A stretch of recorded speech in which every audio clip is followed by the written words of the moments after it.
2 years ago, I made one of the hardest decisions of my life. I decided to become an art major. Before that, I was majoring in sociology, something that I was very interested in, but also something that was safe. It was a science, and while some in my family didn't quite understand it, it was a reputable career path that I was laying ahead for myself. And then I took a design class. Art has been an interest of mine since my middle school days of drawing with a mechanical pencil and a notebook. I had an extra class I could fill and decided to take something fun.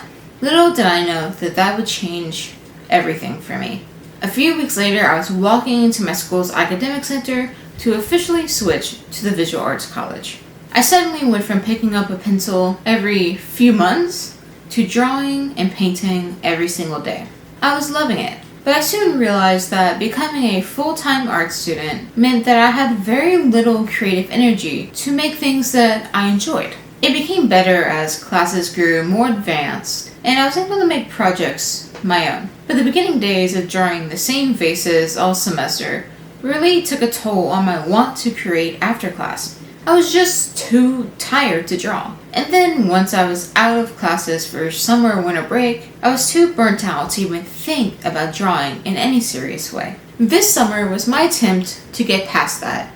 But the first half was honestly a fail. I would start projects and never finish them, a problem I've had with non-school related projects for years now. The passion would just disappear. But I think I finally realized why. Here's how I rediscovered my passion for art. It started not during the summer, but about halfway through this last semester of college. I was taking drawing 3 and was ecstatic. I was finally getting past sketching those faces and still life after still life. Was actually getting to draw people, or at least one person, our school's nude model. I was nervous at first, but having drawn nude models before, I kind of knew what to expect. The first few times drawing her was a bit difficult. People are not my strong suit, and I felt like nothing was coming out the way I wanted it to. The last few projects, I decided to do something new. Instead of trying to perfectly get every value and texture, I became loose with it. We were only allowed to use charcoal, but I was able to experiment with lines. They became more expressive. Instead of shading, I used cross-hatching. And suddenly, it wasn't just homework anymore. It was something I was looking forward to creating. But then summer break came, and my art came to a standstill.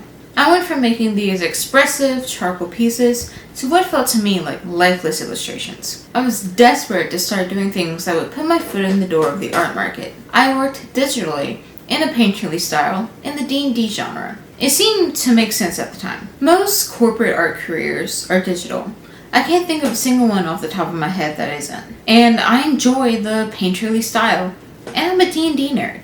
It should have worked, but I couldn't finish a single piece. I despised everything I was making. I'd get halfway through the coloring phase and then hate what I was working on. I couldn't understand why. Then I had a light bulb moment.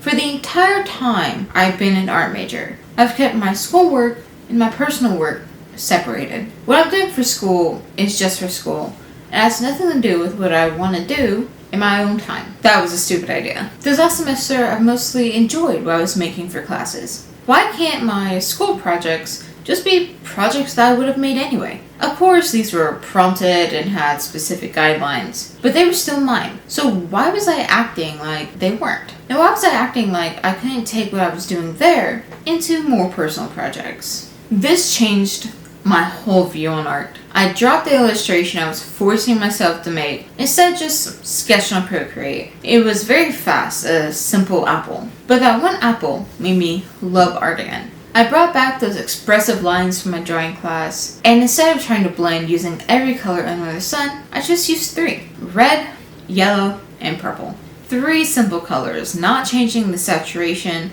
The most I did was create a light or multiply layer. This saved my art. I fell in love with this style. Almost immediately, I grabbed my India inks and my gouache paints, which I hadn't touched since a final project a few weeks before, but before that, it had been months. And I worked on a recreation of a photo I took during vacation, with the style that I discovered with the apple. It was the first thing I'd finished all summer. Then I tried to do it again, and it didn't work.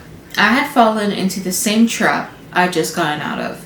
The thing is, it was never what genre or style of art I was making that was holding me back, but the fact that I was forcing myself in the name of consistency or safety to stick to one thing. I made myself work digitally. I made myself work traditionally. I made myself work painterly. I made myself work in only expressive line work. Forcing myself into a box that I couldn't leave for the sake of creating a brand has never worked for me. It has always been when I allowed myself to experiment that I liked my work most. Now I'm working on 3 artworks in gouache that have expressive mark making but no line work. All of it is in the brush strokes. Letting myself use what inspired me most in my last piece to make my next has actually been what made my schoolwork so successful. And I forgot all about that when on my own. Evolving in my techniques is what made art so enjoyable and had my peers complimenting me on what I had done. It was my commitment to learning new things and spending hours in the studio to fix my mistakes that had my teachers and classmates respecting me. Yes, trying new things was scary and it didn't always work out, but the end result is not what I ever liked most about my art. It was the learning process. It was getting my hands dirty with spray paint and all cut up from chicken wire, only to cover it all up in fabric anyway. It was building up a mountain of cardboard pulp that took a whole week to dry, only to drill down most of it. It was realizing I'd welded a part of my sculpture backwards and having to spend hours figuring out how to conceal it. And it was the first day when I decided to say fuck it with the values and just use line work on a piece that I was dreading having to make. All of this is what makes art enjoyable to me. And why would I stifle that? All of this is to say, I'm not holding myself back anymore. I'm not telling myself that I have to make this in order to be successful, or that I can't make that because it doesn't fit in with my image. I'm just allowing myself to make. I'm letting the creative juices string me along any way it likes. That's how I became passionate with my art again. And you can regain that passion too. And for all you list girlies, here's mine. Number 1, don't make yourself finish that piece that you're absolutely hating. Unless it is for work or school, you don't have to. Honestly, even for those, you don't always have to either. Unless you're working corporate, no one is making you do the thing. If it's a commission, you can always just apologize and give a refund. And for school, some assignments you can just leave unfinished and say it was a design choice during critique like I did. Or just take the L if it works for your grades. Now this may not work for everybody in every situation, but it's still an option you may want to consider. Number 2. Experiment. Make that thing you've been thinking about for weeks but can never find the time to do, or told yourself that it wasn't possible or wasn't good for your path. Fuck all that. Take out the paint you haven't used in 2 years. Collage with those scraps you've been hoarding. Or even just experiment with the way you're using your current supplies. When you let your inhibitions go, you'd be surprised how much you actually like the process or even the end result. You may even find you enjoy this more than your go-to methods. Number 3, take a break. Whether it be for a week, 2 weeks, a month, put down the art supplies. Go hang out with friends and family, start a new hobby. Finally watch that show you've been seeing all over TikTok. Do anything but art and see what your brain is itching to do. What idea is turning over in your mind just waiting to be created? What art supply can you just not stop thinking about using? And then, when your break is over, create that. Use that place as a jumping off point for your next project. And number 4, last but certainly not least, just have fun with it. Your passion will not blossom if you're dreading having to create. If you find yourself trudging through the process, hating what you're making, or even making excuses so that you don't have to do it, you can drop it. If you keep forcing yourself to do art even when you really don't want to, those negative feelings can translate to all art you're creating.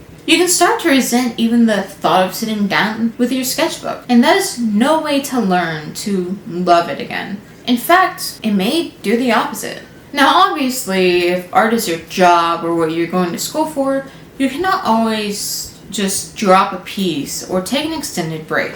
But even doing one of these things with your personal work can breathe life into your creativity. And also, These tips are not meant to help you create a brand or push yourself into an art career, but to help you love art again. Things like consistency can help you grow as an artist, of course, both in presence and in skill, but may not help you actually enjoy being an artist. Of course, my tips may not help you in the passion department either. This is just what I did that helped me actively want to make art again. But even if you follow the exact same steps I did, the result may be wildly different. Take everything I say with a grain of salt. And remember that we are all different people, and the issues I was having may not be the same issues you are having. Take everything step by step and just feel it out.